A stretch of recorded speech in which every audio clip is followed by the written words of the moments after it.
Welcome back. Entertainment giant Disney is facing a lawsuit over its use of facial recognition technology. Disney started using the tech at Disneyland and California Adventure in April to verify tickets at park entrances, saying it makes it easier to prevent fraud.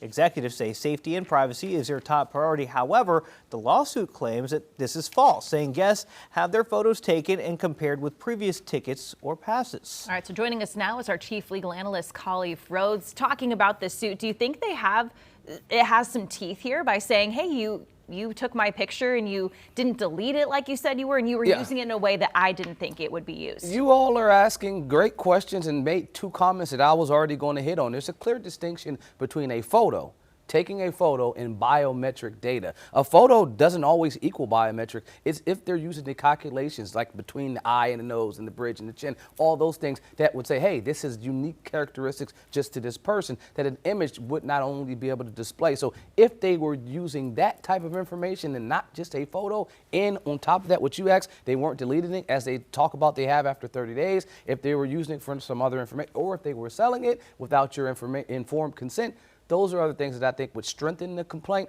but it seems like there is at least legs for this to go forward. I mean, you're talking about a couple things. It's going to be consent, disclosure, injury, and whether Disney practice complied with other applicable laws. And so, did they collect the biometric data? That's going to be the first question. Was it collected without valid consent? Did they have disclosures properly placed around, and then what type of injuries? We won't know any of that till we get to discovery, but at least from the reading of the initial complaint, it seems like there are legs to this for sure. Okay, so more to come out. Khalif, what expectation to privacy do customers of a theme park expect to have? Is it just that my photo's not going to be taken, or is it that biometric data part? A little bit of both. I mean, and so obviously in public places, and Disney parks are privately held, but in the public place, your expectation of privacy is lowered, right? Going onto other people's property now, if you're an invitee, an invited guest, or you're purchasing tickets to be on their property, it's even lower. Why? Because it's in the fine print that most of us aren't reading, that we're just swiping through because we want to just get in there as quick as we can. I mean, but Disney has come back and already said a lot of the information that they're saying in here is already listed. You're just not recognizing it, that we are telling you that we're collecting this. And even when you go to the 4 lines that they have for this type of faster entry that uses biometrics to use for re-entry, they're saying it's noticed, so the disclosure is there. So I think the expectation to privacy depends on what notice that you were given and what disclosures the companies have given you, and then how much informed consent you have before you can either accept or reject it.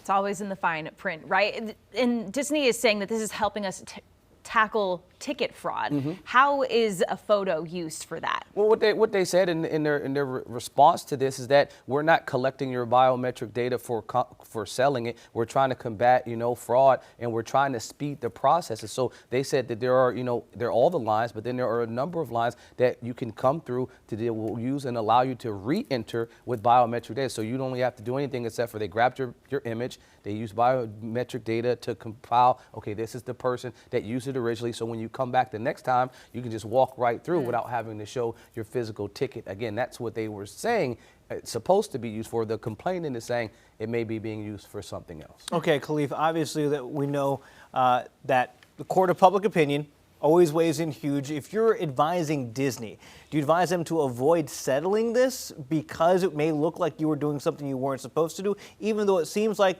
they have some pretty good legs to stand on? Well, if I'm an attorney and I'm advising them, hopefully I'm advising them before the folks have filed a complaint. I'm in the room when they're talking about rolling out a program like this, and I'm saying, hey, red flag, disclosures need to be larger. If we're doing this in 4 lanes on those signs, it needs to be big. Like, when you go to a place and it's like cash only or card only, you don't want to get in that line that's cash only because you may only have a card. It's something like that where you need to make sure the disclosures are large enough specifically so folks can't say this. And then in terms of the what type of consent that folks are giving, I'd also make sure that, how you can just swipe through and sign, I'd make sure that you have to actually click to open it, to read it. Okay, now I can swipe through and sign. So now you've added multiple layers. No, you didn't just sign this agreement that you're consenting to this. You had to open it, verify that you read it, and then that you've done it. That extra layer that now you've protected yourself, that's on the risk side way before any type of claim comes through. If you're at this point right now, I'm not saying settle because in the court of public opinion, folks don't want their images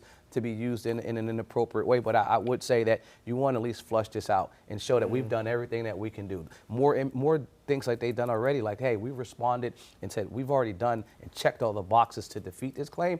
Ultimately, it settles, but not early. Okay, what kind of payout do you think that these people It could get? depends. If it's a class, it can be big. I mean, that's what they're asking for. They're asking for this to be a class. I don't think this is. I don't think it's going to be as large of a settlement as they would want. I think it's more like fix this problem going forward, because the last point is injury. What injury could you actually point to? And I think that's going to be hard to prove. All right, a lot to come. Again, Khalif Rhodes weighing in on that for us. We'll have him back to weigh in on another topic. Queen City News Plus. Just search Queen City News on your smart TV's app store.